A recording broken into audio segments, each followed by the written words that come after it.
Hello everybody, it's Mr. Second Amendment coming at you with a different type of video. This is actually podcast format.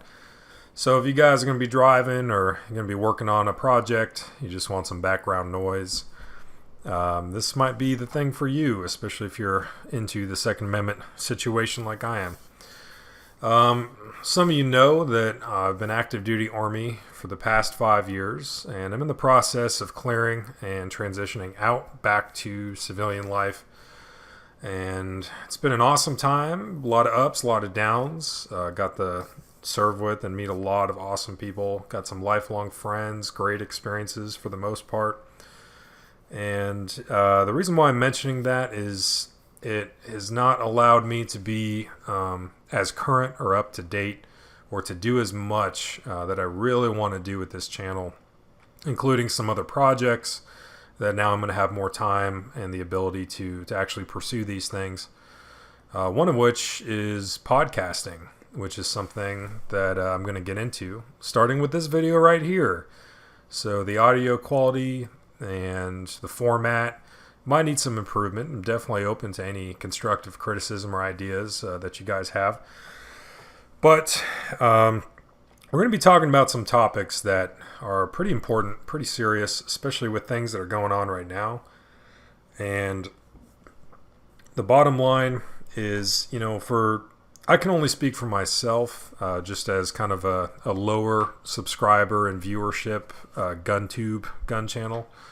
But most of us in the GunTube community and some of the more big brand names, the guys who have a bunch of subscribers, they do a lot of gun-related content on YouTube.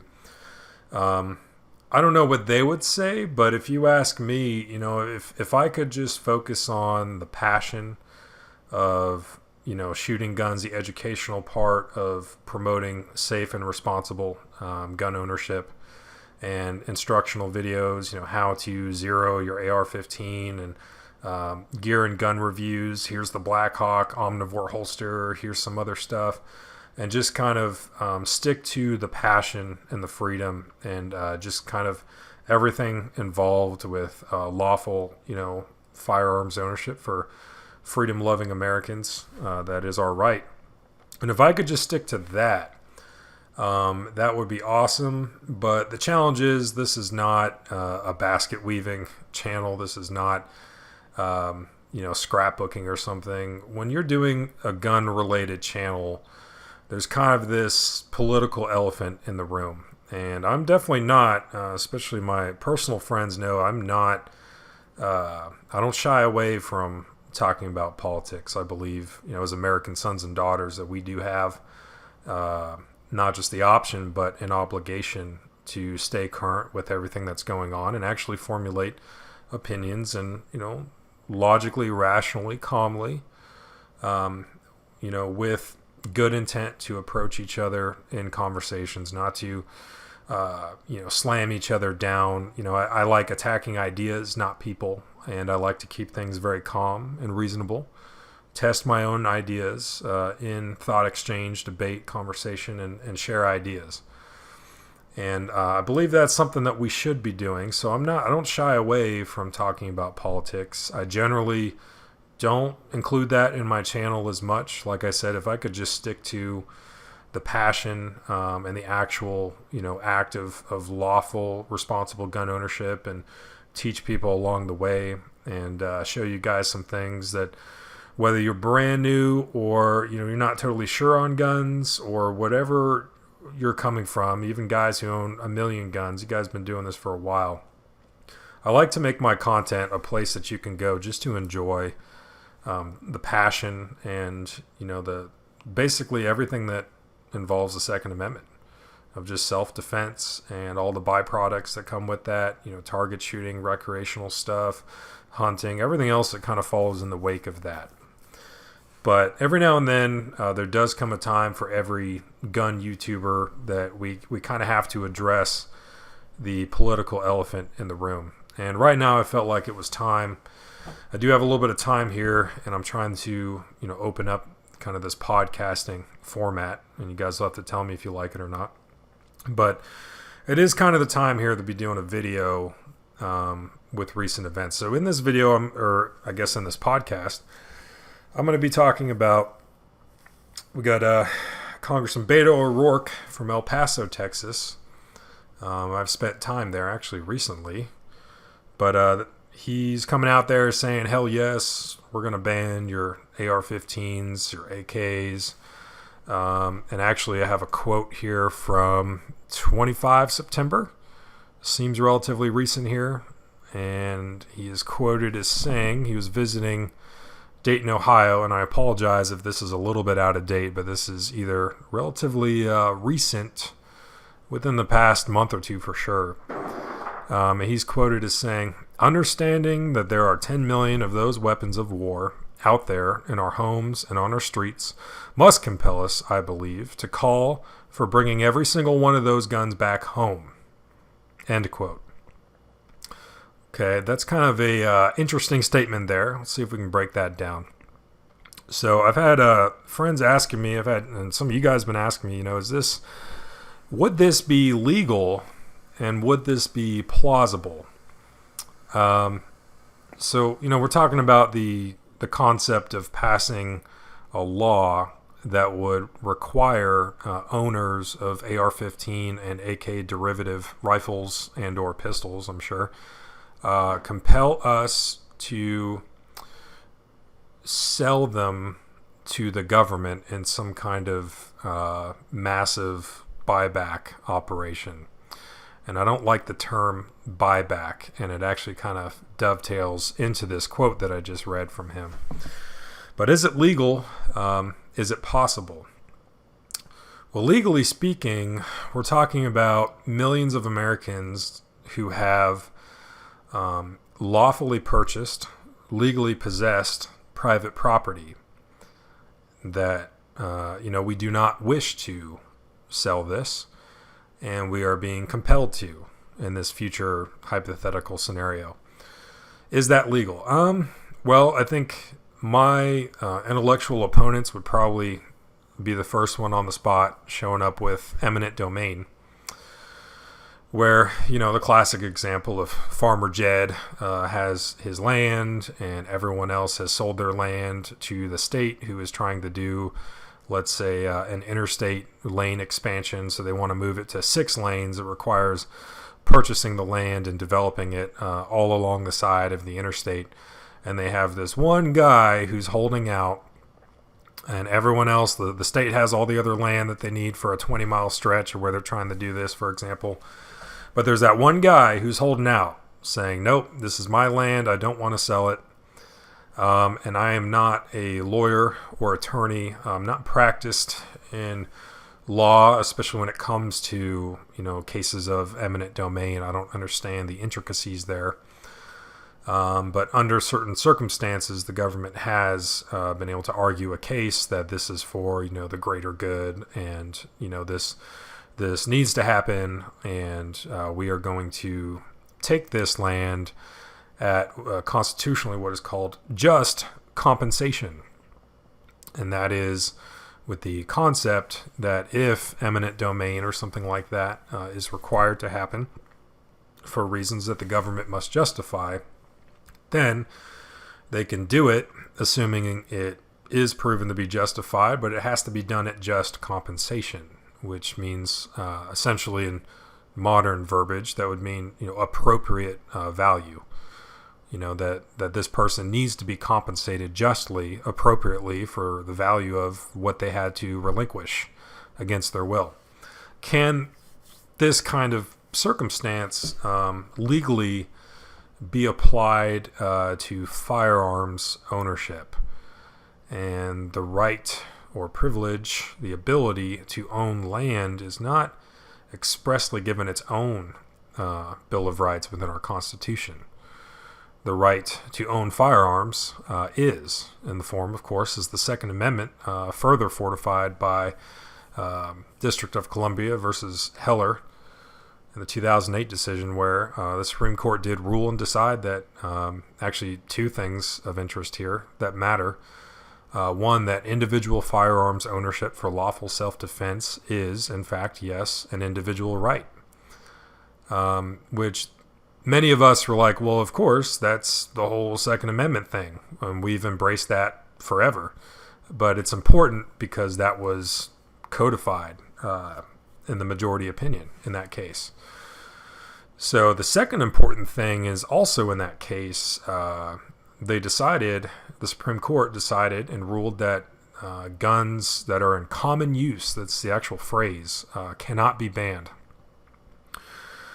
And probably the more interesting thing about this, besides the fact that was codified in our legal system in a Supreme Court case, 2008, and actually I would encourage you that it's on YouTube. I think it's a C-SPAN video on their channel, but you can actually hear the oral arguments of that case on YouTube. There's no visuals, but you can hear it. They were recording it. And that was actually kind of an interesting case. And for those not up to speed, we're talking about District of Columbia's 30-year, long time ban, just outright ban on possessing, owning, or having handguns at all. And Heller and a couple other individuals banded together to sue for their right, saying, hey, handguns are part of the Second Amendment. You're violating my Second Amendment rights when you refuse my ability to get one and have one. So, and that also, the case also covered some interesting aspects of, talking about what firearms are useful for use in a militia, and actually goes down the weeds, which I'm not going to make this about Heller, although that is an important decision, and especially McDonald versus Chicago, which came 2 years later. Those are all interesting things, but trying to stay on point here, that is going to matter and be relevant to the legality of, is this possible, legally speaking? And I'm not a lawyer. I don't have the intricacies. I don't understand the knowledge of that. But I would say probably not, especially with the current and future projected composition of the Supreme Court of the United States, but when cases are starting to come up to federal appeals courts and circuit courts, and eventually one or some of these cases, something's going to make it to the Supreme Court if this did become a law. And I do not think O'Rourke and his fans of this are going to be very successful here. And an interesting thing is, for years, right? And you've been there. You've been just like me. For years, people used to say, oh, you're crazy, when we would say, well, the overall objective here, just being objective and trying to be reasonable and look at the writing on the wall here, the overall objective is eventual just outright ban, just no gun ownership at all. That's the supreme end state. That's the final conclusion of where we're headed with all these. Hey, if we just do this, maybe we'll ban that, and just kind of edging forward, slow erosion over time. That's something we've been saying for years, and I do believe that to be the case. And when we would say that in recent years past, people would look at us like, oh, you're crazy.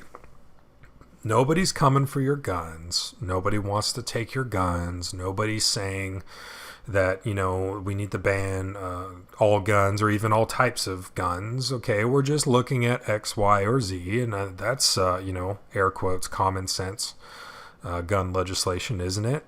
You're the crazy one, They tried to make you feel like you were living in tinfoil hat land just by simply saying, I'm kind of looking at the writing on the wall here since 1934 and all the stuff that's kind of been, it seems like the walls are kind of closing in a little bit.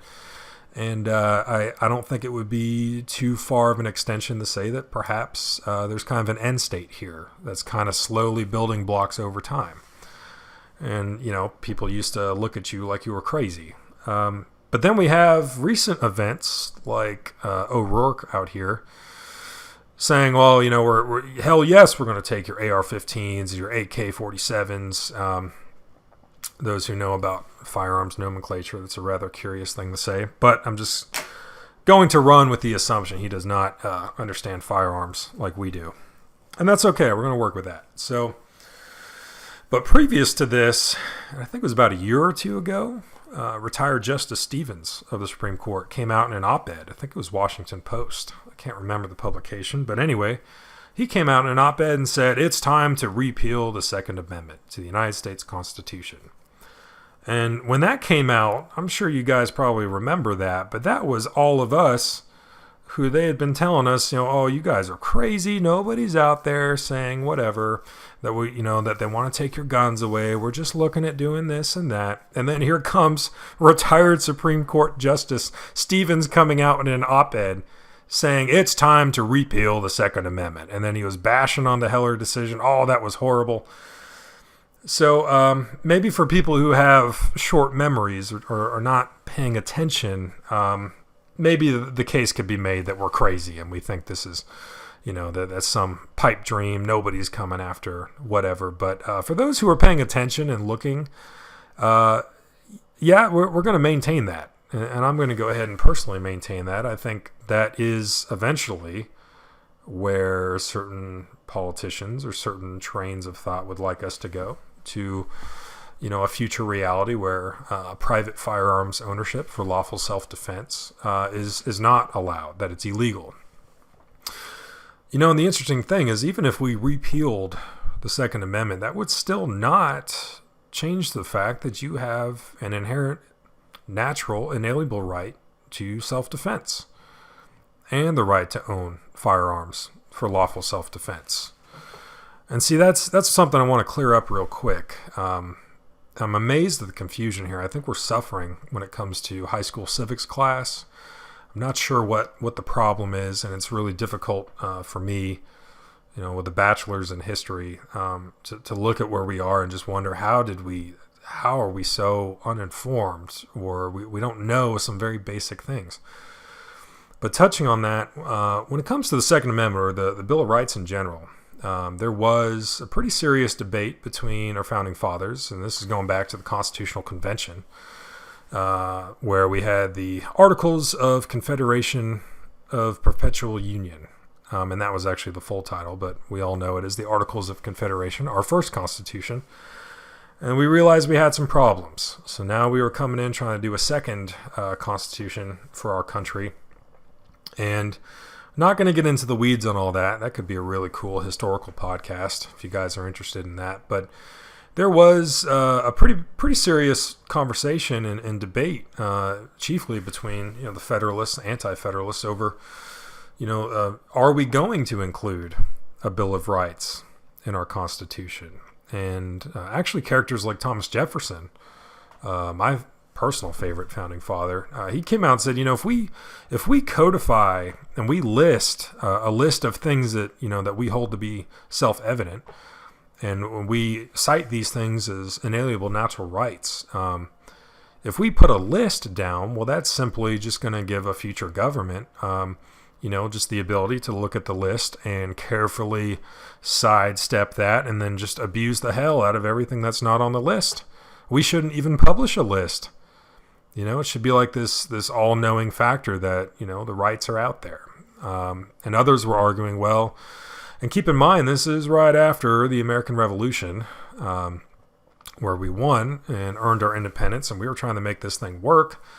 We had a lot of people that had just lived under King George, and they remember the Intolerable Acts, the Stamp Act, everything else that was going on, and they remember what that was like. And they were, I don't even want to say concerned, they were terrified of the prospect of creating a new country that would only just someday become as tyrannical and horrible as the one that they just fought to escape from.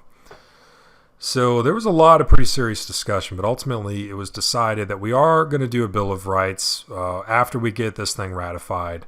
That's going to happen, which took a little bit of time, and then the Bill of Rights did come out 2 years later. But at the end of the day, the point I'm getting at here is, the Bill of Rights is not a list of authorizations. It is not a list of things that government gives you. The Bill of Rights is simply enshrining what we held to be self-evident and what we believed in, that you have these rights. And yes, they're individual rights. You have the individual right to express yourself, which later got expanded to freedom of expression, became through the courts freedom of speech. You have the right to pray to whatever God you want or no God at all. You have the right to own firearms. Yes. To keep and bear arms. And actually, that's a very interesting side tangent we'll get to later. You have the right of being free from the government, showing up with a company of soldiers and saying, hey, we're going to take this house. You got to clean for them. You got to cook for them, do the laundry, and you guys are going to go out and sleep in your farm. This is the king's house. These are the king's soldiers, and this is your subject, and this is just how it's going to be. You have the right to be free from that, and you don't have those rights simply because they exist on a piece of paper. You have those rights simply for being human, for being alive. You have the right from, being free from unreasonable search and seizure, which we're going to get to. And actually, we'll probably talk about that right now. Unreasonable search and seizure. That might follow, this whole mandatory buyback situation, if we're talking about searching house to house, which simply what he's talking about, at least what he thinks he's talking about at face value, is mandatory buyback. And I don't like the term buyback because buying back kind of makes the insinuation that it was originally theirs to begin with.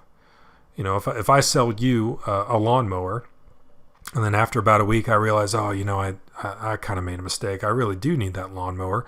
I can approach you and I can say, hey man, I know I did the sale, but can I buy that back from you? Because I realized I do need it. Now this is your lawfully acquired, legally purchased, privately owned property now. So you can tell me to kick rocks, like, hey man, no, like I bought it for a reason. You were selling it. I bought it and I really like it. I'm not going to sell it back to you. And me originally owning it, I'm just going to have to deal with that. And yeah, it was originally mine, but then we shook hands on it, passed money. I sold it to you. Bill of sale if we need to, whatever. And now I'm trying to approach you to buy it back from you. And you can either say, oh, you know what? Yeah, I'll sell it back to you. Or you can tell me to kick rocks. But in a situation like that's a legitimate buy back because I'm trying to buy it back because I was the original guy who had it. And now, through voluntary transaction between two consenting adults, yes, even when we're talking capitalism, that's a voluntary transaction we're both making. I got lawnmower, you got money. Let's work out a deal. All right, but only if the new owner of that lawnmower consents to sell his property. And if he does not consent to engage in this voluntary transaction, then I'm going to have to figure something else out because I'm not getting that lawnmower back. But that would be a buy back. All right, and that's kind of the foundational situation here when we're talking about our constitutional republic and we're talking about the ideas of capitalism. These are voluntary transactions, and it requires consent from those committing in the transaction, the seller and the buyer. Okay, so the challenge we have here is we're talking about the prospect of requiring us to sell our AR15 and AK-derivative firearms to the government. And we're not selling them back. Let's not mince words here. This is not a buyback. This would be just compulsory selling it to the government.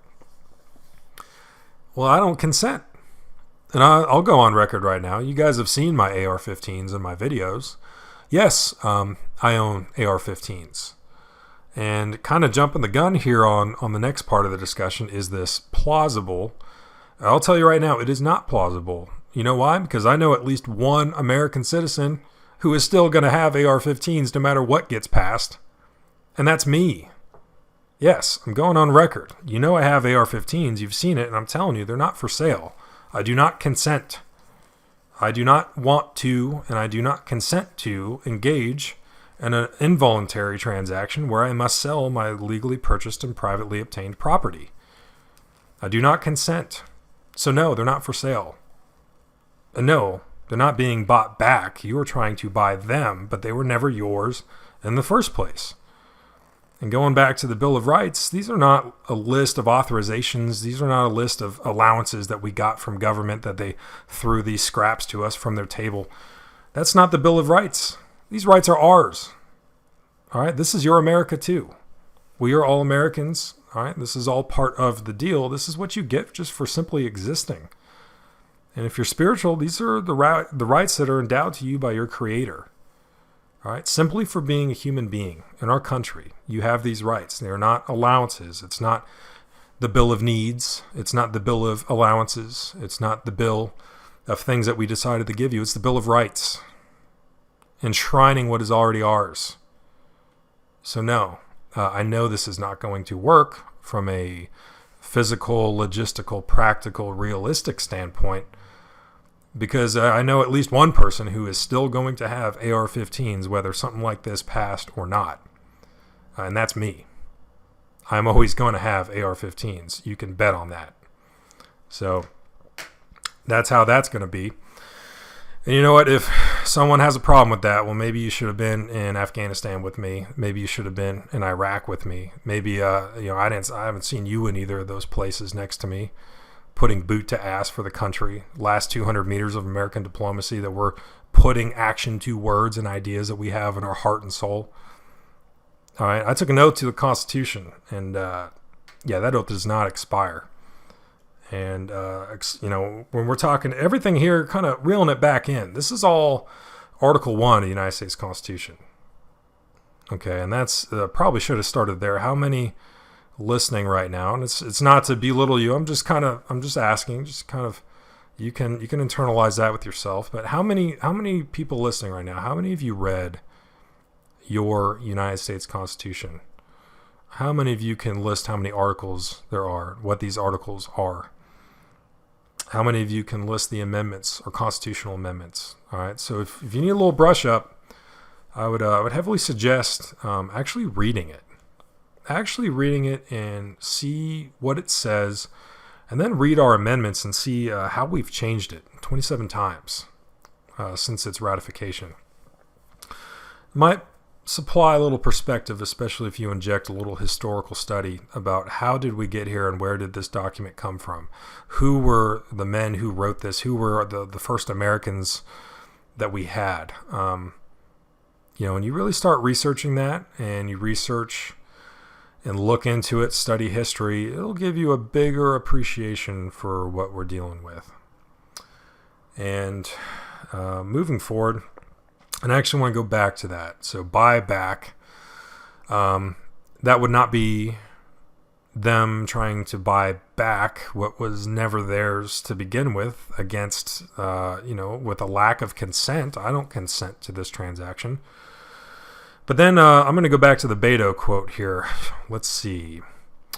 Understanding that there are 10 million of those weapons of war out there in our homes and on our streets must compel us, I believe, to call for bringing every single one of those guns back home, end quote, said O'Rourke. All right, so bring those guns back home. What does that mean to bring the guns back home? What, does he think? Does he even think for a second that these guns were ever his? What, did we all buy our AR-15s and our firearms from the government or the state government? Is that where we get the guns from? Is that where we get our rights from? The answer is no in both situations. We don't get our rights from the government, and we don't get our guns from the government. We purchased these with our own money, and we never got these from the government. We don't even get our right to own firearms from the government. So I don't know what all this buyback and bring them back home business is. There's absolute just gross ignorance of the situation at hand. And let's go over that again. There are 10 million of those weapons of war. It's actually a little bit more than that, but the true fact, and this is kind of moving into the is this plausible situation, the true fact is nobody actually knows. You can ask the NRA, the ATF, the FBI, the Department of Justice, the gun manufacturers, the gun industry. The truth is nobody actually knows. Nobody actually knows how many firearms exist in our country among we the people. Nobody actually knows that. Furthermore, there is no federal registry of standard firearms, so we couldn't even figure out who has what. let alone a grand total of just how many are out there. The estimates are over 300 million, and that's considered pretty conservative estimates. I can tell you, when I left the industry to go active duty in the Army, that was back in 2014. We had just had Black Friday sale. I left at the end of the year. We had just had our Black Friday sale.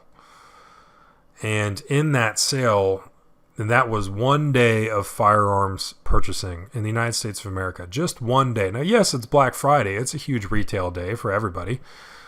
But in the gun shops across your country, we sold more firearms in one day back in 2014.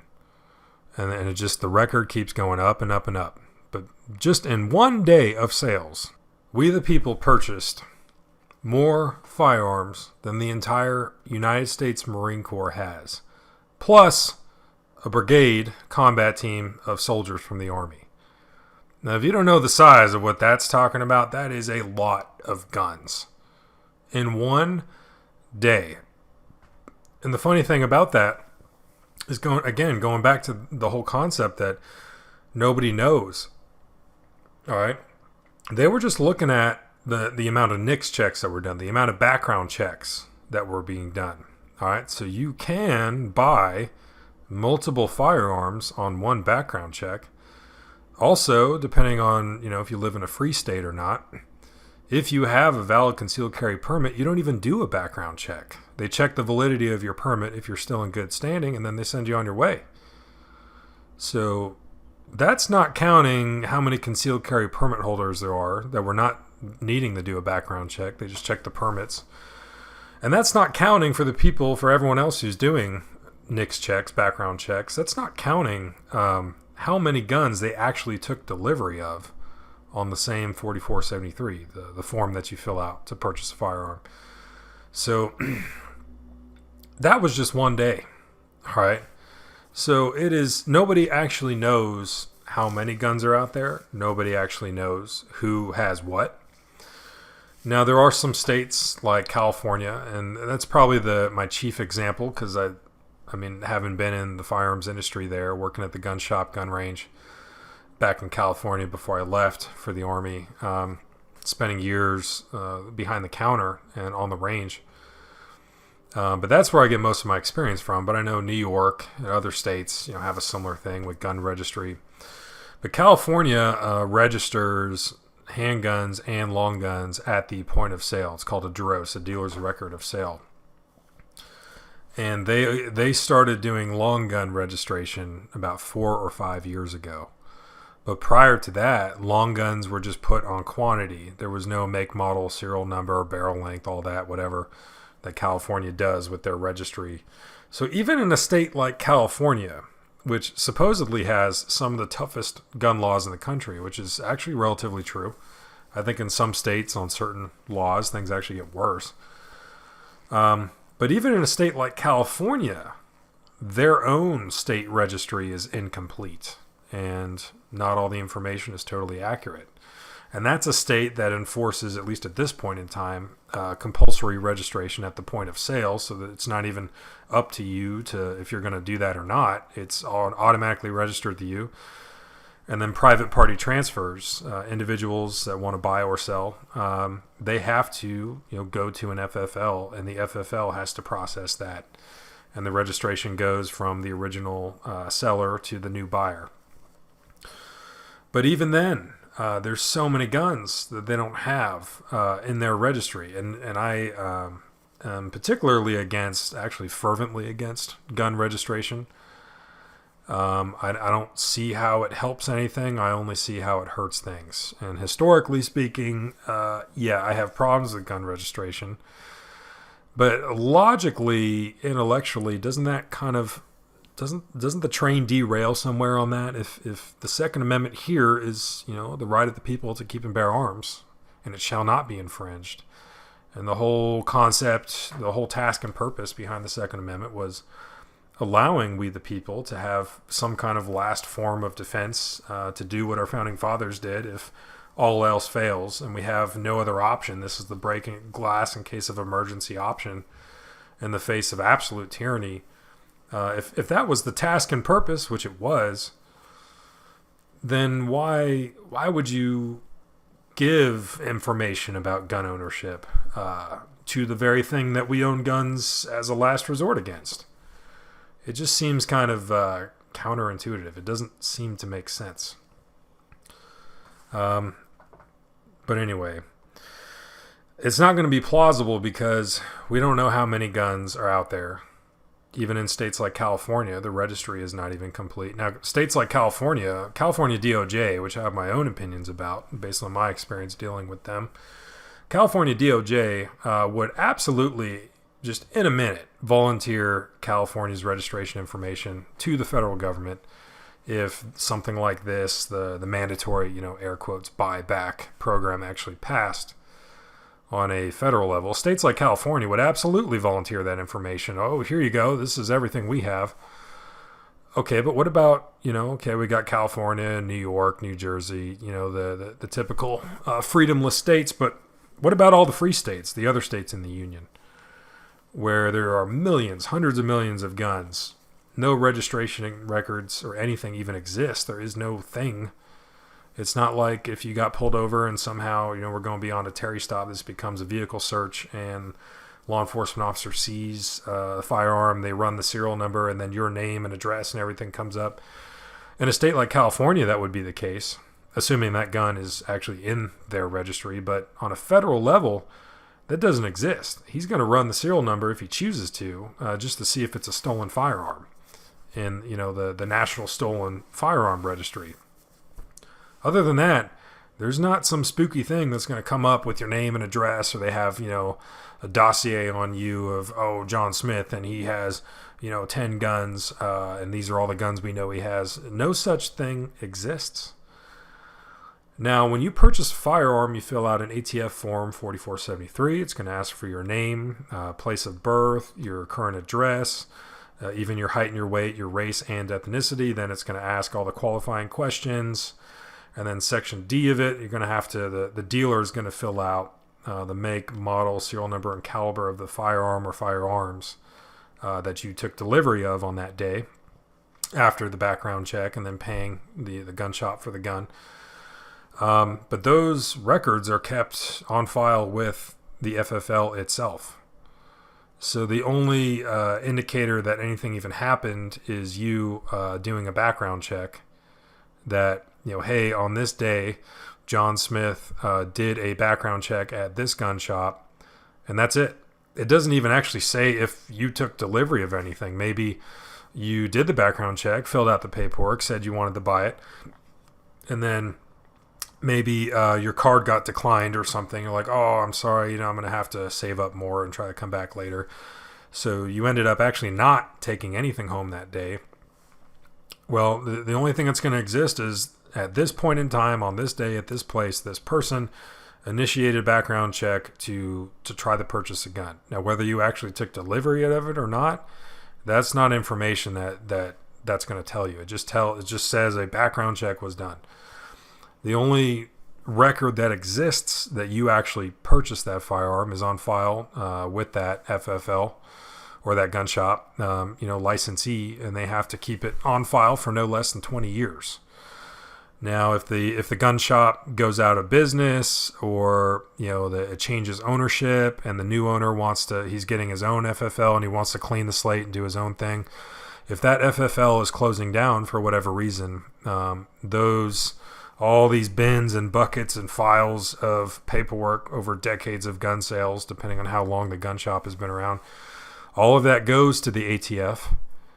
But even there, you have certain conundrums. So first of all, ATF does not have the manpower or the funding that it would need and require to actually sift through all of that and actually try to data bank it or figure out a way to even know who has what. And secondly, it's actually not lawful for them to do that. I don't think a lot of people realize ATF actually by law cannot use modern computer data banking methods. So you guys ever seen the movie where someone's trying to research something. They go to the library and they look at the microfilm machine and they're just like rolling the old newspapers across the screen. That's what the ATF does, because legally that's all they can do. We're talking about legitimately filing cabinets, microfilm machines, floppy disks. Like, I'm not joking. You can look that up. By law, they are not authorized to use modern computer data banking methods. So we are talking about warehouses full of rotting paperwork.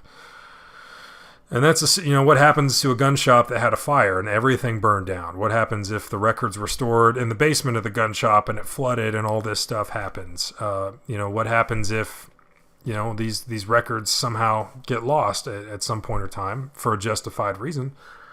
And that's not even mentioning the fact, what about all the people who have legally changed their name? Or more commonly, what about everyone who's probably changed their address since then?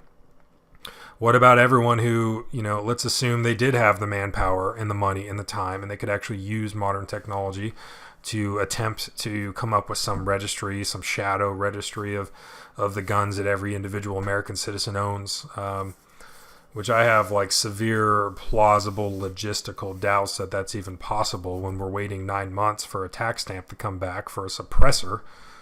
And that's not because they're researching your background. That's not because they're, it's not an interview for a top secret clearance requiring time. That's simply because your paperwork is sitting there complete and just waiting in line until they can actually get to it. So when we're talking about something like the ATF and is this possible, I do see the will or the intent or the desire maybe someday that people would want that. There are certain politicians that would absolutely love that. Certain people that actually think that's already the case, and it's not. But I do see the will for someday that maybe people would want to make that a reality, or at least attempt to, because it's not even going to be possible. But let's just assume that it was, and it was done, and they had a list of all the guns, at least that they could prove that you took possession of over the decades from all your 4473s. Okay, so your address has changed. Maybe your phone number has changed, which isn't even on the 4473. That's only if the gun shop put it there. And at the end of the day, if you were called out on it, be like, well, what do you want me to do? I sold that gun to some guy that I met on classified ads or whatever. And I did my due diligence to conduct a federally, embraced private party transaction. I sold my property to this guy. I verified his age. I had no reasonable suspicion to believe that he was a prohibited purchaser. And I checked all of my boxes, but I didn't have a bill of sale. I wasn't required to do one. Ultimately, knowing who has what and actually being able to verify if that's even a real thing, if this person even has guns still. What if someone showed up like, hey, where's all these guns? We have this super spooky file on you that has, records that you took delivery of these guns. What happens if you're like, well, yeah, unfortunate boating accident, right? No, what if you're like, well, hey, the woman that I married, once the kids started showing up, she said all the guns got to go. And so I had to sell everything I had, and we don't have any guns in the house anymore. Now, that is something that I could never deal with in terms of a relationship, but working for years behind the counter, you'd actually be surprised how common that was. But what if that's the case? What are they going to do? Well, all right. I was not required to keep a bill of sale. I'm not an FFL. I'm just a private citizen, just selling my property in a legal manner. So I don't know what to tell you, but whatever. So getting into the actual weeds here on that plausibility, would this even be possible to at least enforce a mandatory buyback? And I hate that term because it was never theirs to begin with. The right wasn't even theirs to begin with. They didn't give us that right to own these guns. But could they enforce that? Is that even possible? And like I said, the answer is absolutely not, because you're at least listening to a guy who is always going to have guns, always going to have AR-15s, and that's never going to change. That is never going to change. I promise you that. And I know I'm not alone. And there's some of you guys listening right now nodding your head. You're like, yep, I'm in the same boat. Yeah, we're all in the same boat that had the unfortunate accident, you see, and we're all survivors of it, right? Yeah. But yeah, I know it's not going to be plausible because I know how the background checks and the 4473 and the records and how all of this actually works. And to say it would be an absolute nightmare, it would be a gross understatement. The ATF is still trying to always, it's a never-ending mission of trying to accurize its own registry of what is registered, which is NFA items, transferable machine guns, suppressors, SBRs, things like that. And that registry is not even accurate. And they're trying all the time to accurize that. So just from a plausible standpoint, the answer is no. And that's before we've talked about the fact that people are just not going to do it. If we've had recent, states pass things, California, Connecticut, we've had states pass measures where by this day you need to come in and voluntarily register your AR-15 as, an assault weapon. What was the projected or estimated participation rate on things like that? I think Connecticut a couple years ago was like 2 or 3% of the AR-15s that are estimated, and again, estimated because nobody actually knows, but the AR-15s that are estimated to be out there, that there was a 2 to 3% participation rate. California, I would actually say is probably less than that. A lot of people, I'll tell you firsthand, a lot of people do not realize how many people own guns in California. And it gets a bad rap, as it should in a lot of ways. You got Los Angeles, San Diego, Sacramento, San Francisco kind of driving the bus. But if you actually look at the millions of Californians who own guns, and I'm not just talking a Ruger 1022, it would actually blow you away at how many people are really into guns in that state, whether it's maybe necessarily legal or not. And that's just the truth. I'll tell you that right now. That's just the truth. You got these big powerhouse cities that are doing all the craziness that gets California the bad rap, as it should have. But that don't let that fool you for the fact of how many gun owners are actually in California. It would actually surprise you. All walks of life, too. I had all kinds of customers, regulars, people you would not even imagine or suspect. So many gun owners. Yeah, a lot of them right-leaning in their voting and politics, but even some on the left. It's a very strange place. I will tell you that right now. So, is it legal? I said earlier, I don't believe that it is, and even if in some case we're talking about something that has to get passed by the House, and then it's got to get passed by the Senate, and they have to agree on the same version of the bill, and then inevitably different politicians are going to be throwing in things that have nothing to do with the bill, and then people are going to, protest it like, oh, well, I'm not voting for it anymore.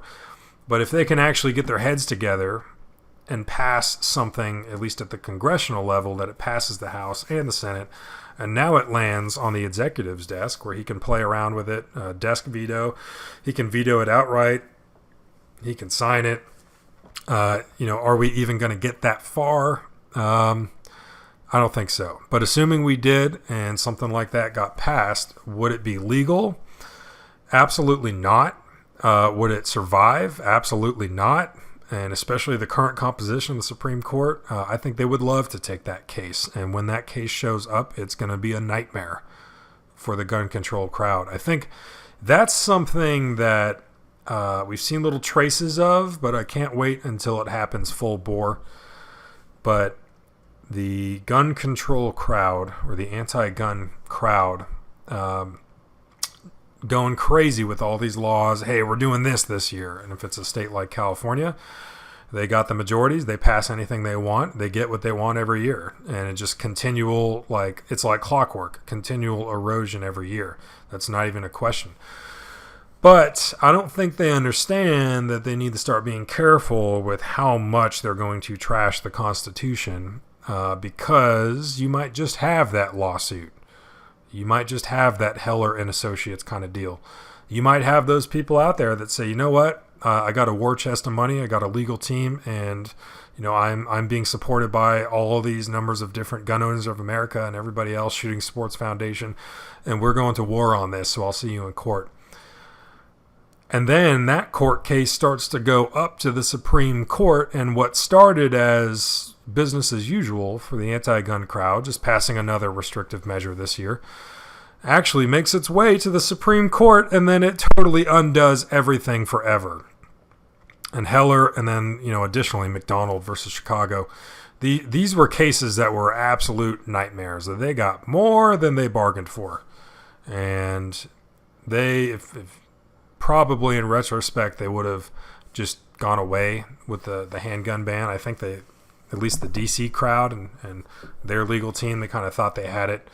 They had it in the bag, and they absolutely did not. And in fact, we're going to expand and codify the individual component to the Second Amendment. And on top of that, you can't ban guns that are in common use. So they got a little bit more than they bargained for. And especially as we move forward with the composition of the Supreme Court as it exists today, and projected and potential things that could happen in the future. If I was anti-gun and I was in favor of gun control and I was interested in passing certain gun control measures, at least from a legal sense, I would be very cautious what exactly I'm trying to do, because you might make a mistake that you can't recover from, where you pass something crazy, somebody sues, it goes up to the Supreme Court, and you just messed up big time. And that's just from the legal side of it. But there's also something else I want to mention when we're talking about this AR-15, air quotes, buyback situation. And that is how many chief law enforcement officers and sheriffs, police officers are pro-constitution law enforcement, of which there's many.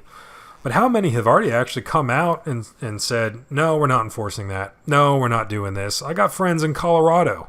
Law enforcement out there doesn't enforce the magazine restrictions, the craziness that they have. Not only because they don't believe it, they don't want to, but because they can't. That's a toothless law. How are they even going to enforce it, even if they wanted to?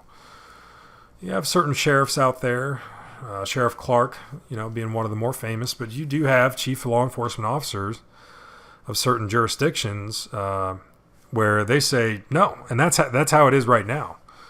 You can go like full-blown Texas and be like Texas, where they were like, not only are we not going to enforce a federal magazine or assault weapons ban, but if we find any federal agents or federal officers out here trying to enforce that, we're going to arrest them.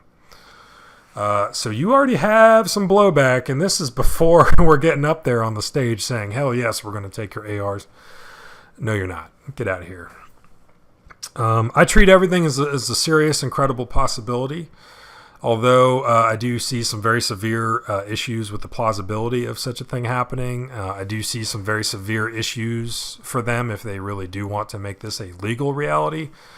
But I still consider that within the realm of, something I'm going to take seriously. I'm going to examine and see what are the prospects. I'm going to consider it.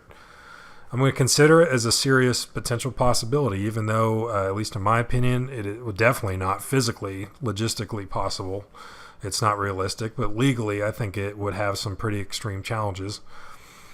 And again, we're talking about some pro-Constitution law enforcement officers and chief law enforcement officers. We even got town mayors that say, hey, guess what? My town is a Second Amendment sanctuary, so I don't know what you're going to do about it, but the police are not enforcing any of this out here. And that's what you have right now, late September 2019, with what we have on the books right now. That's not even mentioning what would happen if something like this even managed to make it through Congress, let alone land on the executive's desk, assuming he would even sign it. That's a pretty big ask. And something that I do that I would encourage you to do if you can is, I originally am from Southern California. And I escaped in 2014, like I told you. But I still keep up with my friends out there. I still keep up with what is happening out there. And I do maintain really good friendships with people who identify as pretty serious liberals and anti-gun people. And even though we have extreme political disagreements, especially on Second Amendment stuff, I still think it's if they are a good person, it's a great friendship anyway. I don't mind, and I love keeping that relationship or that friendship going, because it gives a chance for them to better understand our side of the house. It gives me a chance to better understand their ideas or their priorities or how they're looking at the same instance happens, but we look at it differently. And it allows me to ask my questions and see, well, hey, what do you think about this?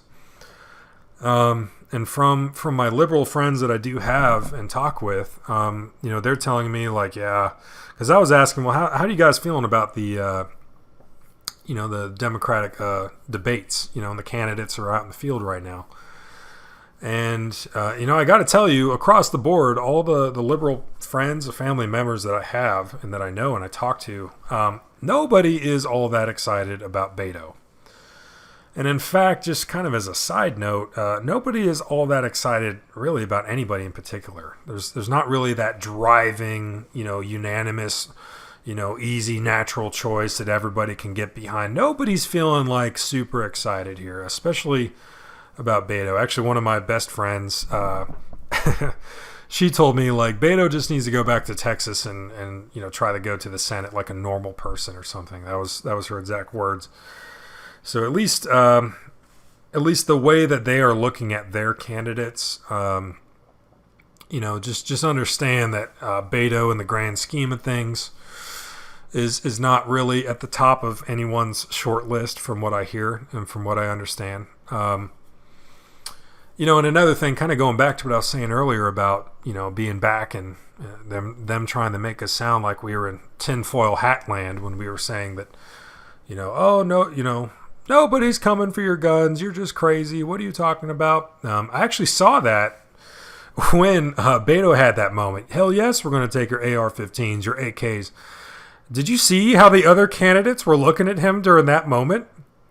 Half of them were shocked. Half of them felt like they couldn't keep up. And then everybody was like, dude, you're not supposed to say that. You're not supposed to verbalize that, dude. Can you just shut up about that?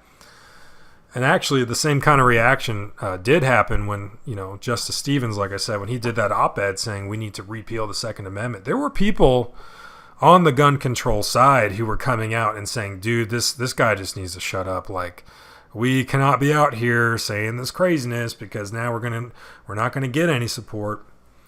Right? It's the whole boiling water with the frog scenario. When you dump boiling water on people, there's going to be immediate reactions that, no, we don't want this. This is not going to happen.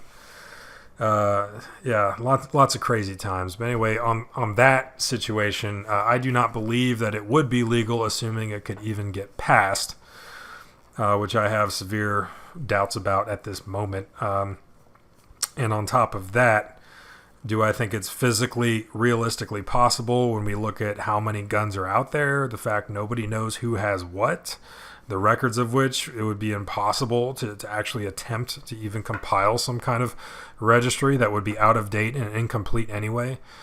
Is it possible when we have chief law enforcement officers and sheriffs and law enforcement and mayors already out there saying, no, we're not doing that. We're already not doing that. And yeah, I admit there's going to be places like California, absolutely law enforcement there is going to start, figuring out ways, well, what's the best way to take these guns? And you know what? If you are California law enforcement and you are pro-Constitution, you're not down with what is going on in your state, you know what? I don't know what to tell you other than you might want to look at changing departments or probably states. I could definitely never be a law enforcement officer in the state of California. Well, from what I observe, they're looking for a certain type of person. And this is not to disparage all California law enforcement officers. It's just in my times of things that were going on with LAPD and the sheriffs, everything I saw. You're going to have states or locations like that absolutely will. They're not even going to question it. They'll be like, okay, well, what's the best way we can accomplish this?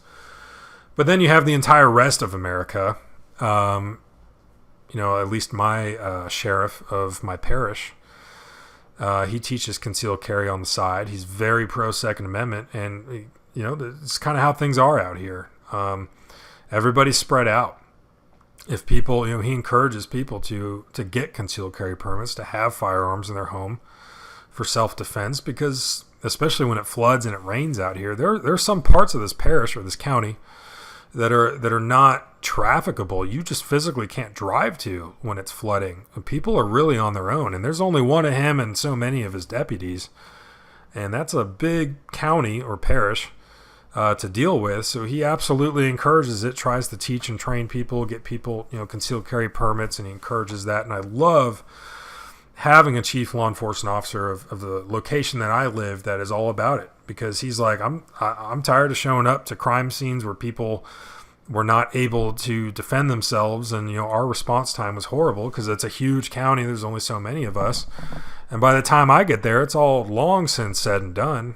I want everyone to be able to protect themselves, and it's really awesome to hear that. That is so not Southern California. You would never, at least LAPD, LA sheriffs, you would never have the county sheriff come out and say something like that. Absolutely the opposite. So I admit that, yeah, there's going to be some places and locations that are not going to even skip a beat, and they'll be like, okay, well, how's the best way to accomplish this? Let's do it. But let's go back to something I mentioned earlier, the whole concept of just compensation. So I have legally purchased, lawfully obtained private property that I do not consent, but against my consent, I'm being forced to conduct an involuntary transaction to sell them to somebody who never had them in the first place. Okay, so at least what are we looking at in terms of compensation? My most recent AR-15 build, that was $2,300.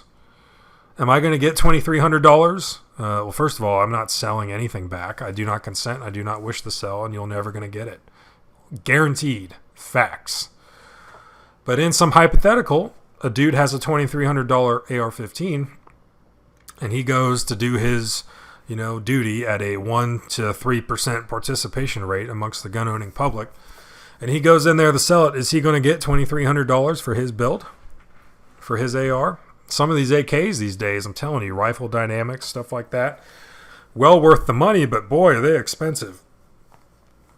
Are they going to get that money back? Or are they going to get like a $100 gift card at Walmart, which doesn't even sell the ammo we're interested in buying, 5.56, 223, 7.62 by 39. That's a whole other debacle. No, there's going to be no just compensation. The American taxpayer, we the people, are we going to put up with millions of dollars going towards, funding these operations and then paying people for over 10 million of these, air quotes, weapons of war? Is the American taxpayer going to put up with that? Congress, this is all Article 1, like straight down Article 1, United States Constitution. Congress controls the power of the purse. Is Congress going to allocate the funds to do this?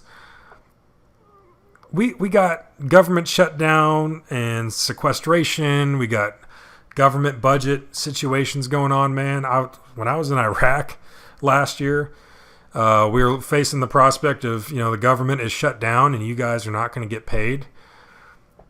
And I was like, wow, that's amazing. But when we're facing things like this, is Congress going to authorize taxpayer money, or probably more accurately, money we don't even have, to borrow money to purchase without consent? So there's no consent here. There's no regard to your own consent or wishes or private property.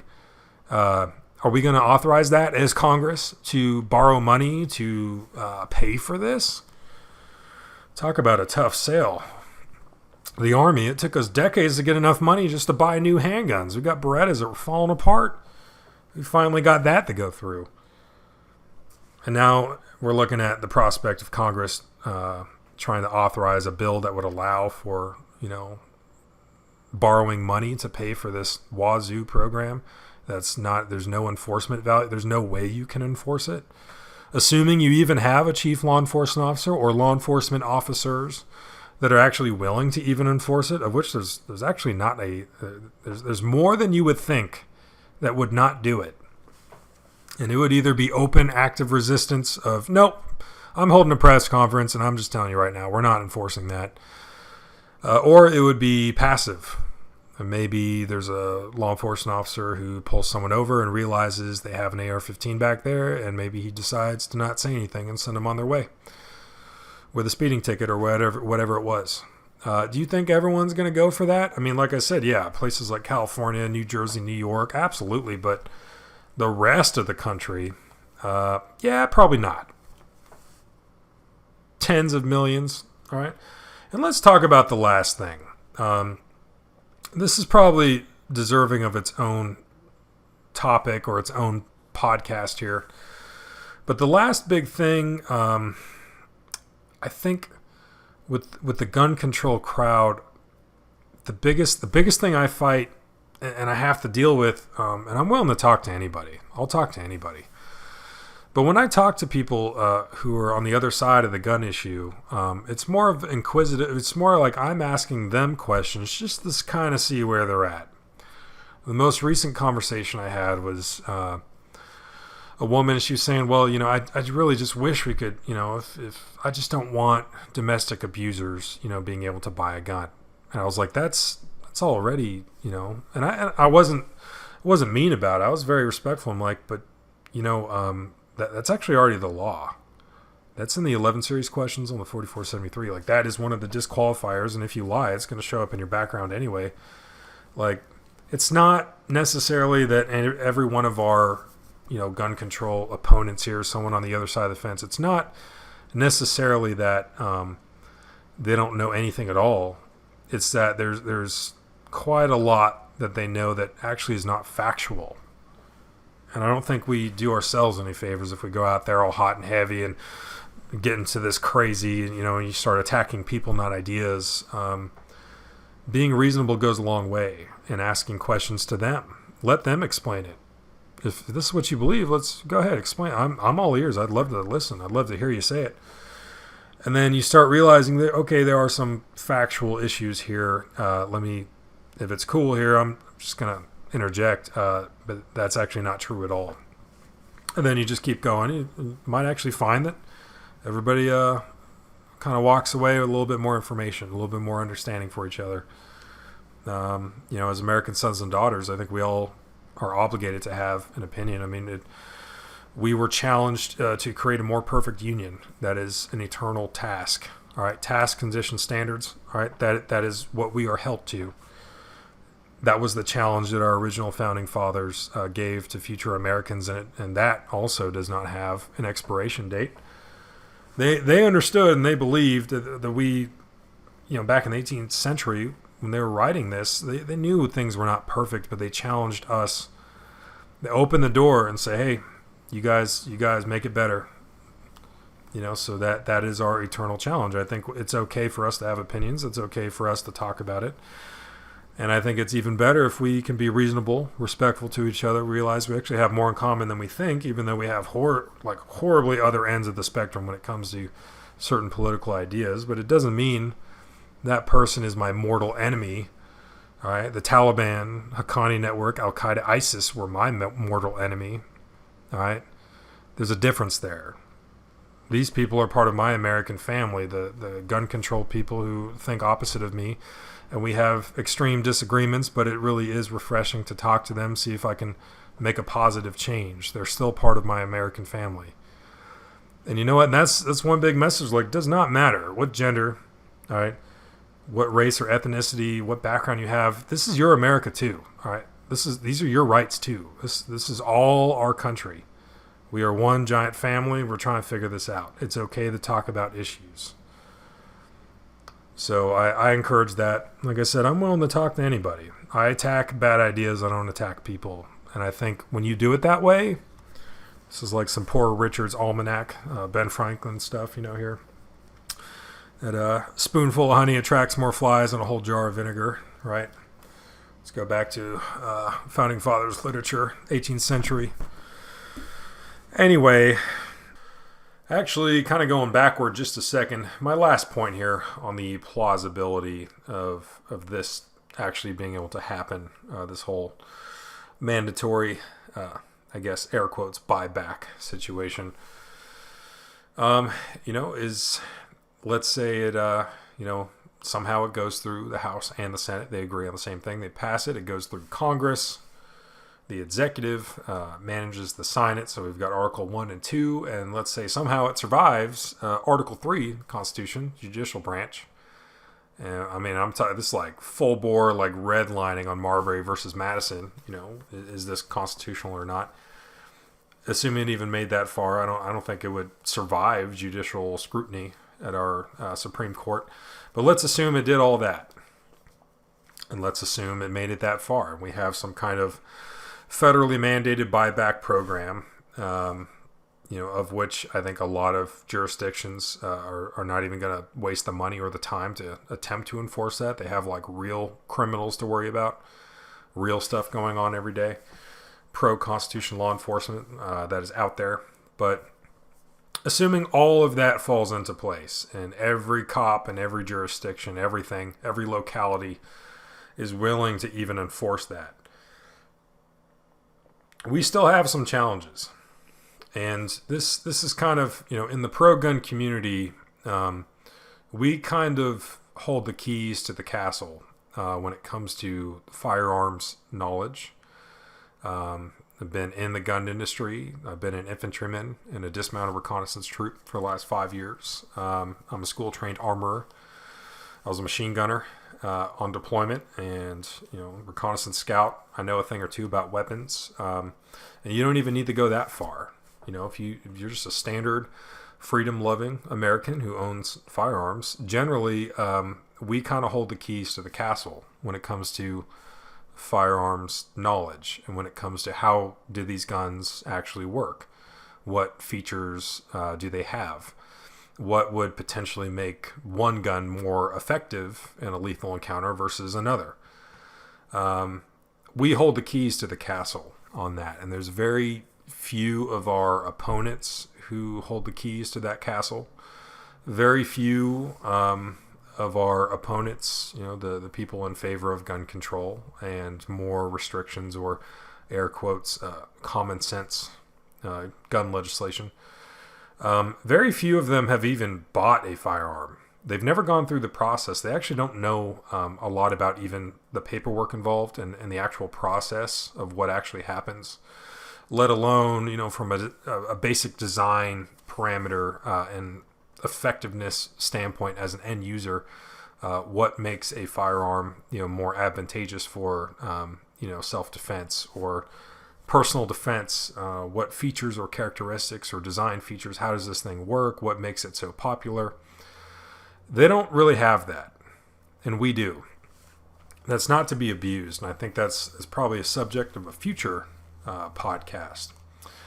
But the reason why I bring all that up in this case here is because I think there's this urge, perhaps knee-jerk reaction, to bring the band back together again and dust off the 90s era playbook on gun control. Now, in the 1990s, if you wanted an AR-15, which has been available for public sale on gun shop shelves for Joe Citizen to just be able to go buy an AR-15. That's been a thing since the 1960s. But in the 90s, if you wanted an AR-15, you really just had, the ABCD of AR-15. Armalite, Bushmaster, Colt, and DPMS. That was really it. And the configurations were pretty limited, accessories, enhancements on the design, innovations, the number of companies that were making AR-15s. All of those things were extremely limited. And you have pieces of legislation like the Clinton crime bill, the 94 to 2004 assault weapons ban. You had pieces of legislation like that drafted that made absolutely no firearms mechanics and design sense, that we are actually quite figuratively, and actually if you look at these guns, literally banning cosmetic features that have no bearing on the actual function or design or effectiveness of the gun in question.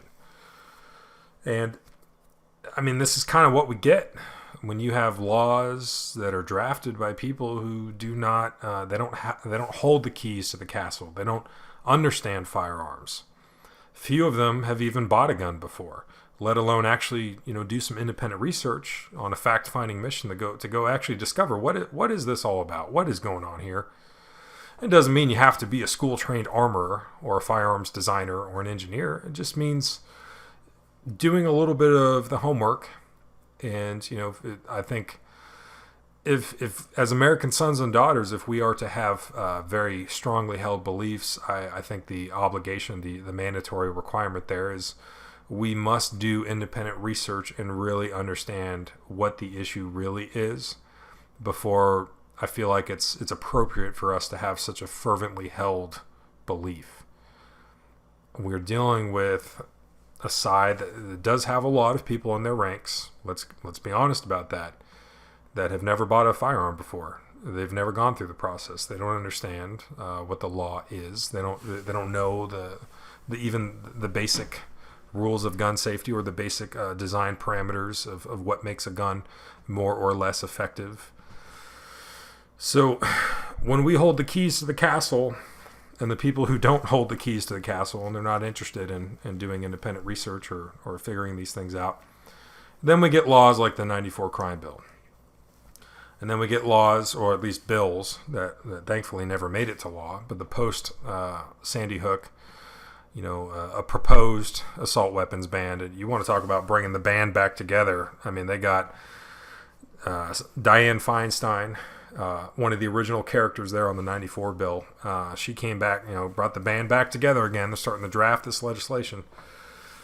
And I took a look at that. I'm one of those weirdos. I actually read through the whole thing, and I was like, this makes no sense at all. But then I had to remind myself that this was being drafted by people who do not understand firearms. And maybe thankfully they don't understand firearms, because they would write these pieces of legislation and they would write this statute to actually address what their prime thesis is, what they're actually trying to ban, but they don't even realize it, but they're not getting anything done. And I think there's probably no bigger demonstration of the problem here for them when we look at things like 3D printing, right? And I think there's kind of this 90s playbook, this old school idea that, I need to, regular Joe citizen doesn't have a full manufacturing factory, a drop hammer forge machine. He can't be out there making his own guns. He doesn't have the industrial capability to do so. So his only chance to access an AR-15 is to purchase one from a gun shop. So if we just ban them by an arbitrary set of cosmetic stipulations, then he just can't have them. And I'm going to admit, I'm not the biggest technology guy in the world. It's amazing I can even edit videos and upload this for you guys. But it's 2019, people. All right, let's look at something rather significant here. 3D printing. Okay, 3D printing. There was a time that most American households either had a typewriter or that was it. There was no printer. Printers were for big businesses, or you'd go to Kinko's or whatever. Nobody had printers. It's 2019. Basically every American household has like a printer. You can print a document, print your photos, whatever. Pretty much everybody has that now. And if you don't have a printer, for $100 or about that much, you can get yourself set up with a printer, with a ream of paper, some ink, and you're good to go. Very accessible, very affordable, and it's at the point where every American household pretty much has a printer. Well, I think, not that I'm the biggest futurist in the world, I'm no Elon Musk, but I'm just trying to pay attention to what's going on around me, and I think it's quite plausible that in a decade or two, or in the coming years, every American household is going to have a 3D printer. Or at least it's going to be very accessible. It's going to the barrier to entry is going to go down. It's going to become more affordable, and not just that, but the polymer resins and how objects are actually printed in a 3D printer are going to become more and more viable, more durable, cheaper to produce, more precise, better quality finished products. We are already at the point, and this happened years ago, where we have produced firearms entirely out of 3D printers with polymer resins that functionally successfully work.